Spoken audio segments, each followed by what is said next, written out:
kulanti wacan oo wanaagsan dadka aan daawanayo meel kasta oo aad joogtaan halkani waa Soomaali American TV oo si toos ah idinka soo gudbinayno studio-heena ku yaala magaalada Minneapolis gobolka Minnesota ee cariga Mareykanka. Daawadayaal barnaamijkan kooban ayaa waxa aanu ka hadli doonaa arrimaha dhinaca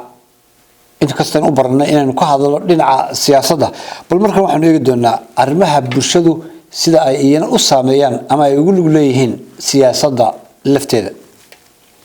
si kastoo dadka Soomaalidu ay siyaasad uga wareegaan haddana waxa isku xidhan siyaasadda iyo qabyaaladda waxa kale oo isku xidhan shaqooyinka mararka qaarkoodna waxa bay gashaa cibaadada waxaan jeedaa sida wax loo kala qaybsado iyo awood qaybsiga ay dawladaha iyo maamulada goboladu ay wax u qaybiyaan beelaha halkaasi ka tirsan ayaa haddana waxa beelahaasi qaarkood ay ama dadka badankiisu maskaxdiisa waxa ka guuxaya in wax kasta iyo dhacdo kasta oo Soomaaliya ka dhacda lagu kala qaybsado 4.5 hatta hadii ay cibaado ay tahay iyo waliba masjid oo kale qisadan soo socota ee aan idin soo gudbin doono ayaa waxa ay ku saabsan tahay masaajid oo inta badan masaajidada sideen ognahay waxa uu leeyahay imaam dadka tujiya iyo muadin isagu adama oo markaasi dadku ay masaajidka isugu yimaadaan dabeetana ay ku tukadaan labadaasi qof oo muhiima ayaynu si fiican badi u naqaanaa waxa jiray masaajid haddaba inta in leegun isaguna aan waxba ka doonayn masaajidada kale oo lahaa imaam iyo muadinkii ayaa salaadii duhur adamay dabeetana waxa uu damcay inuu aqiimo oo salaada loo kaco dabeetana imaamkuna uu tujiyo markii haddaba muadinkii soo dhameystay ee mikrofoonkii qabsaday ee uu damcay in uu aqiimo ayaa nin kale mikrofoonkii kala booday ninkaas wuxuu ku doodayaa in masaajidka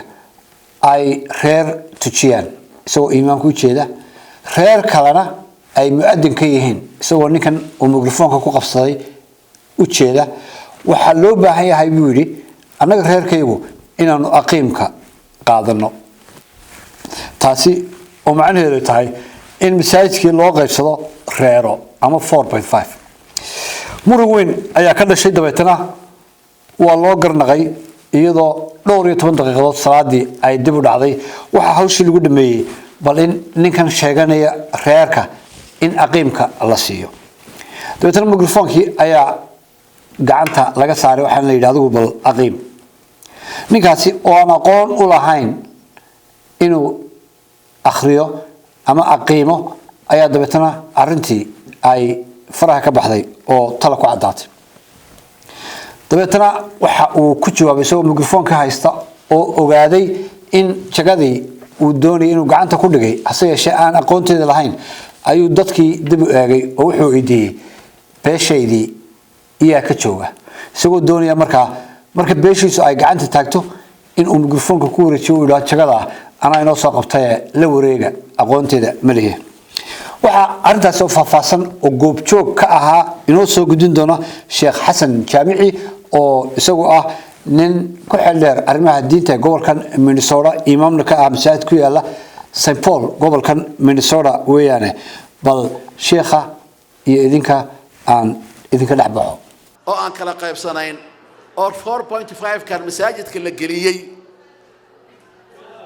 4.5 مساجد لقليل ما مقش شكلها حمر كده عدل مساجد أنين أدمي حوجات ضدك ما دام عاجزين وإذا قص لسينا يا ننا أدمي مركل أدمي صلاة دور كأحد وأنا اللي بوحة هذا كيم سومالي دور بلاد كهر مركل أدمي كذب أيا نين كلا سو استاجي وحور ربع إنه أقيمه نين كأقيم لها مركو ميكروفون كقبصدي ننا كتجيدي كقاضي وحورة والله إن هذا أقيمين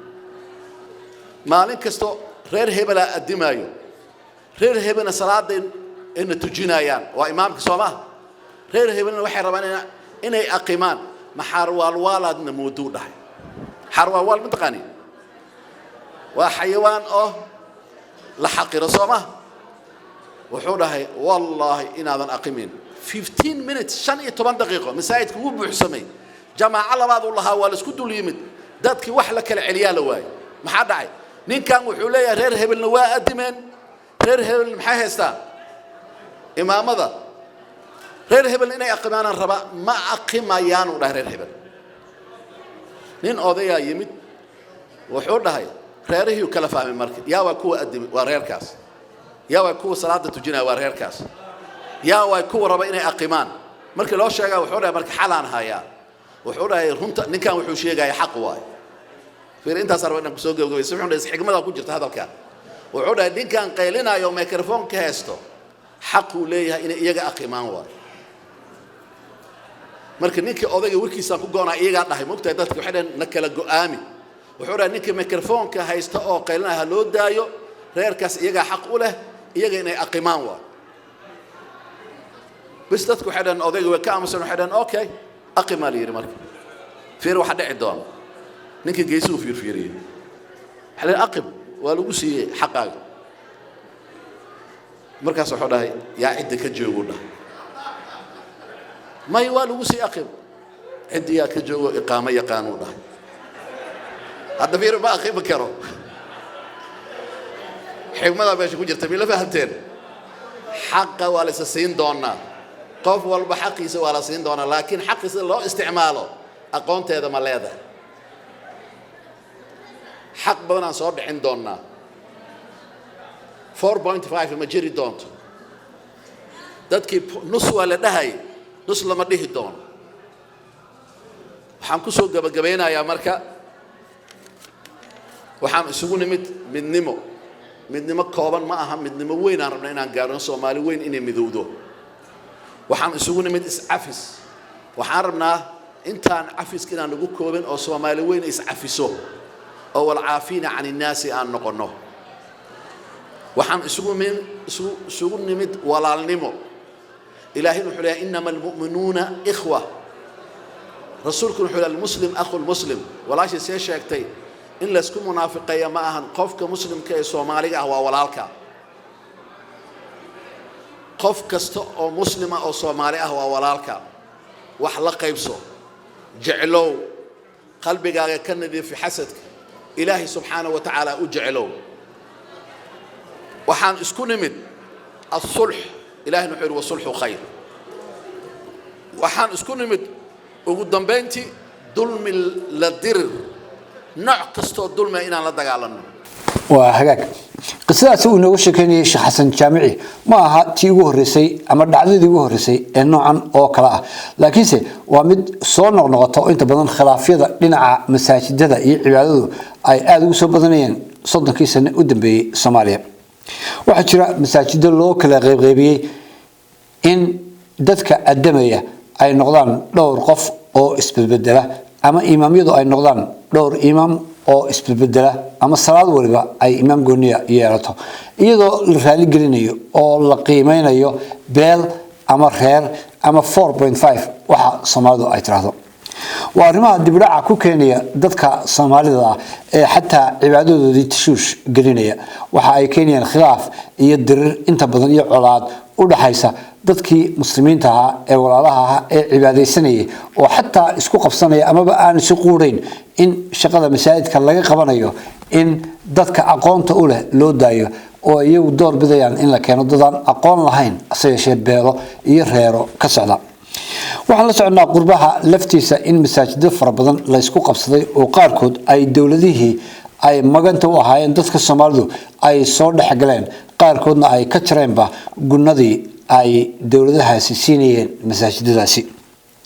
waxa dhacday in masaajidda fara badan markii qayladu ay yeedhay oo la isu gacan qaaday in ciidamada booliska ee dawladahaasi Soomaalidu ay maganta u tahay ee Europeanka u badan iyo waliba qaaradda Mareykanka ay askartii ordaysa kabahooda la soo galaan si dadkaasi ay u kala dhaxgalaan oo ay u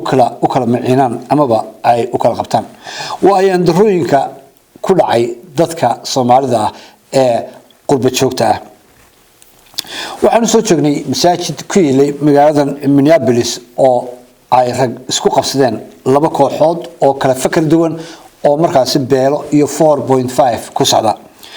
masaajidkaasi ayaa dabeetana waxa dacwadii ay gaadhay Placeki ayaa dabeetana soo galay masaajidkii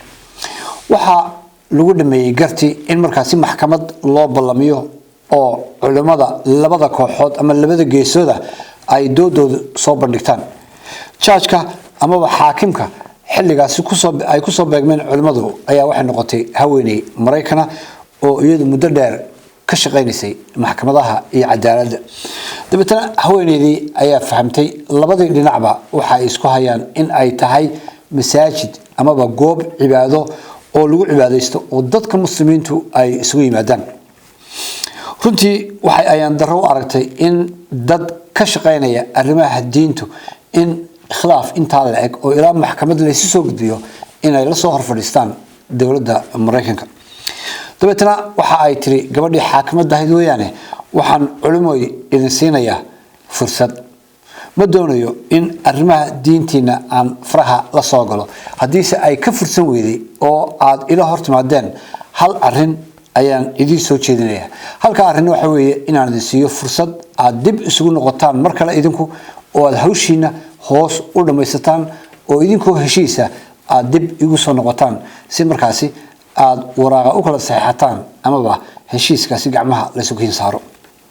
ma doonayo inaan xukunka u horeeyaba markaba anigu aan ku dhufto laakiin bal dib isugu noqda maalintaasi ayaa sidaasi lagu kala dareeray laakiinse waxa ay tusaale tan oo kale u noqonaysaa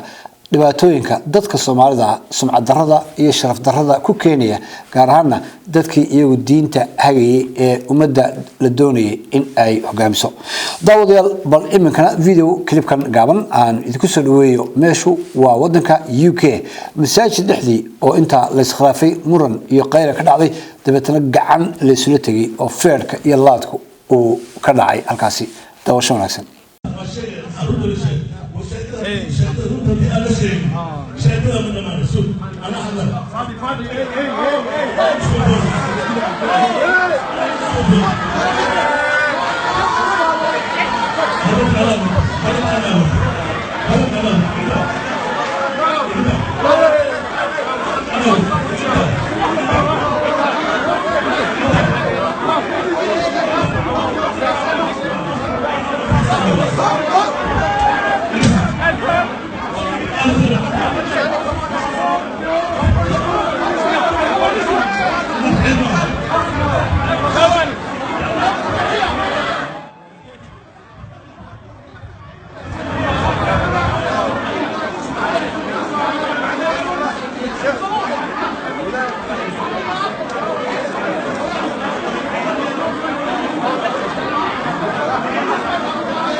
وحقاق داوديال waxaan u rajeynayaa umada Soomaaliyeed in Ilaahay qulubtooda uu isu soo jeediyo oo ay isu beer nuglaadaan